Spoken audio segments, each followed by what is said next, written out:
Hello, welcome to Playing with Pineapple, my very first commentary, because playing with Epic Pineapple was so bad it actually drove me to want to voice my thoughts on the matter, astoundingly enough. Now the deal here is that he's trying to make an inordinate amount of money in a short amount of time, so I've been trying to get him to get the gambling magazines and make money in the casinos.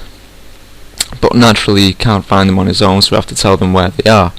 So I'm trying to direct him to the magazine located in the Palisade Mall, and he's telling me that he just can't find it. So I figure, fine, I'll drop in, I'll show you where it is. I join his game, and naturally I find myself on the other side of the game map in the casino. So, a hell of a long walk to go, which is basically a glorified escort mission with the average AI. Now that cart up there belongs to a certain psychopath. Now this psychopath will give you some Zombrex when he is defeated. Now EP has been complaining that he needs Zombrex, so I decide I'll tell him that if he wants to at some point in the future to fight this boss, then he'll get a reward out of it. But naturally, before I can finish explaining this, he runs up and activates the cart and plunges into a boss fight, for which we are woefully unprepared. All I've had time to do is pick up a broadsword. Personally, I've got no healing items, nothing that can deal a significant amount of damage, and psychopaths are generally pretty strong, so I'm pretty much screwed here. So I'm going to rely on EP to do most of the damage because he's using the knife gloves, which are probably one of the best weapons in the game. But sadly in EP's hands, that doesn't really mean much, as you will soon see. So I'm mostly here trying not to slash EP to pieces because I won't be able to revive him, what with having no healing items on me. So kind of, that whole fear of collateral damage that was cemented into my mind when we first played, and I ended up blowing him to pieces with a rocket launcher because he kept charging into the boss. Not an ideal strategy at the best of times. Carl is rather tough for a glorified postman with a shotgun, but at any rate I am reduced to some level of inefficiency here, what with just having no preparation whatsoever. A lot of jumping about, kind of embarrassing to watch back. Well, there you go. Naturally, EP runs off to find some health items. Now, I'm pretty sure there's some coffee creamer down there. I don't know if he just missed that or got it earlier, but that probably would have come in more handy. Of course, when I go to look for some, there's none there, so I must have found it. But yeah, suffice to say, this does not end well. And there's me down.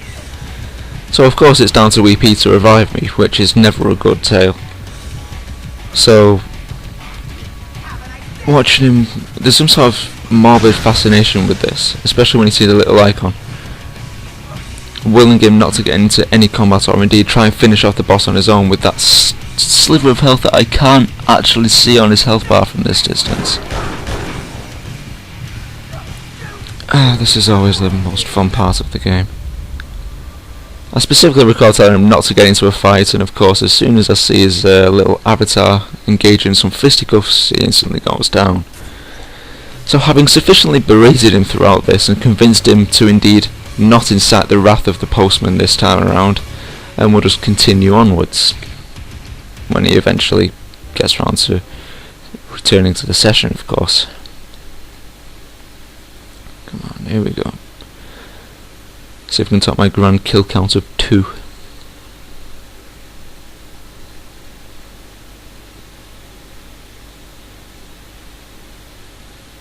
This game seems to have unnecessarily long loading screens. I mean, especially considering this is off the record and is entirely installed. I would have thought it would have had a slightly lower loading time than the disc-based Dead Rising 2, but no, apparently not. Okay, and on we go again. So leisurely walk through the mall. I have to say that I'm wondering if I'm the only one here who's slightly concerned about his taste in fashion on this. I mean, I'm all for the bright red jumpsuits, but the boots are a bit much, I'd say.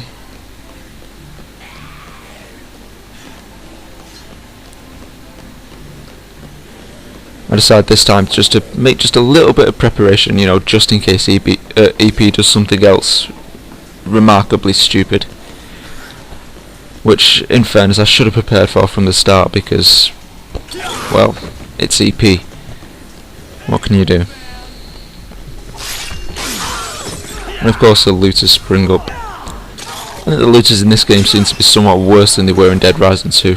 A lot more aggressive, you see them outside of shops a lot more, and they tend to have a fondness for spray painting your face and trying to steal your weapons, which I've never got on well with. You know, I miss my Dead Rising 2 file where I could just jump in that car and drive around all day if I wanted to.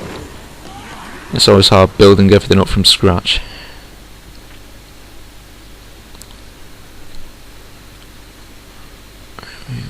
Fortune Park. Now again, this is slightly more interesting than it should be. Luckily it doesn't cause any major problems, but naturally EP hasn't dealt with the team of redneck snipers that decide to post themselves up here and try and take you down. So, luckily we managed to avoid them this time. We don't actually find ourselves getting brutalized by them. Excuse me. But the general plan is to just avoid them like hell. Fortunately not too far away this time.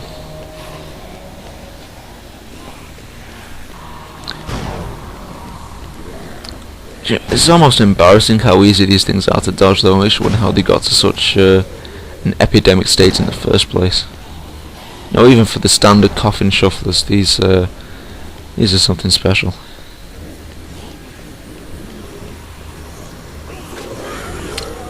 So this is where I may make a small mistake and decide to teach EP the wonders of drink mixing. Now I've no idea if he actually knows how to do this or not, because he didn't have a mic at the time, so it was basically me just ranting at him the entire time with no correspondence. But I decided to show him how to make the painkillers, which, if you are unaware, is a sort of health restoration item that gives you boosted defense for a short amount of time, which in EP's case is always going to be helpful. I wasn't even bother making one for myself, just want to show him how to do it. And then the magic happens. I like to think he's having some sort of epiphany at this time. Just leave him for a few minutes while he mixes some drinks. Have a look around.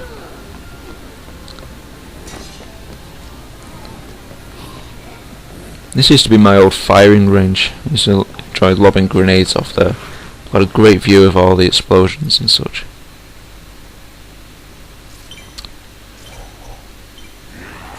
Having an easy to refer to map seems to be really helpful, but he doesn't seem to be able to make too much use of it. I wonder if he even knows there's a map. I kind of wonder if he's sat watching this wondering what the hell that is. It certainly won't surprise me.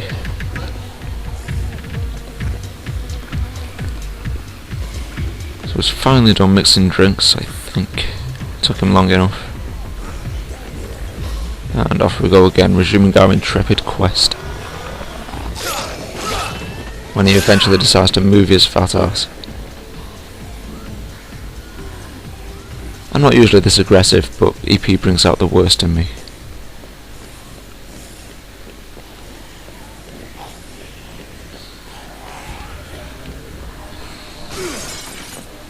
I actually felt kind of guilty taking this shortcut, exposing a young child to such a seedy environment, but needs must, unfortunately.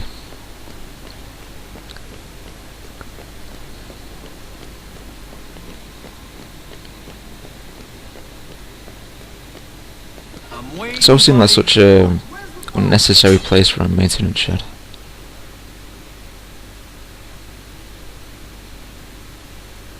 His avatar still looks ridiculous. I'll never get used to it.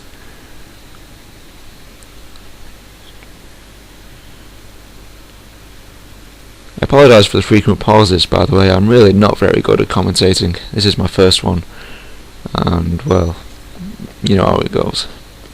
I don't speak much as it is, and I'm just trying to pass the time. There's a lot of walking about in this footage. You know, again, what with it being essentially a glorified escort mission.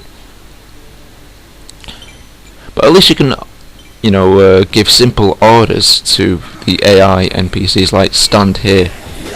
You can't even do that with EP.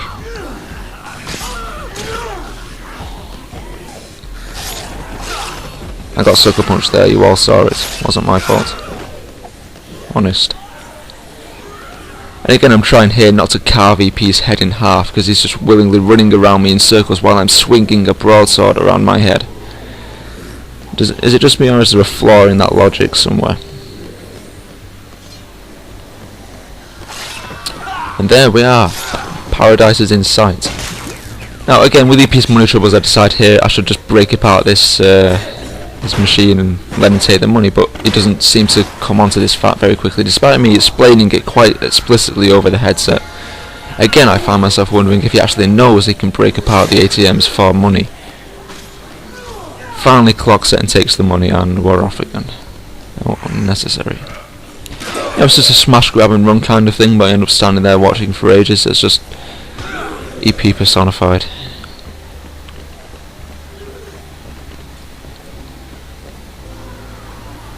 And here we are, the promised land. I remember there being a group of survivors here that charge you around $5,000 just to let you escort them to safety. I ended up taking them to one of the boss fights, and they frequently got themselves killed by impact by helicopter.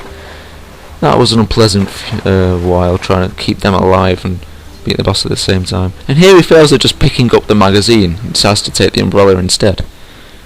Brilliant. I like to finish on a smile here just to offset the pain. Anyway, thank you for listening to my horrendous commentary. I hope it wasn't too testing. I kinda want to say that let's look forward to more of these videos, but it's probably going to kill me making more, so forgive me if I don't sound too enthusiastic. Alright, catch you later.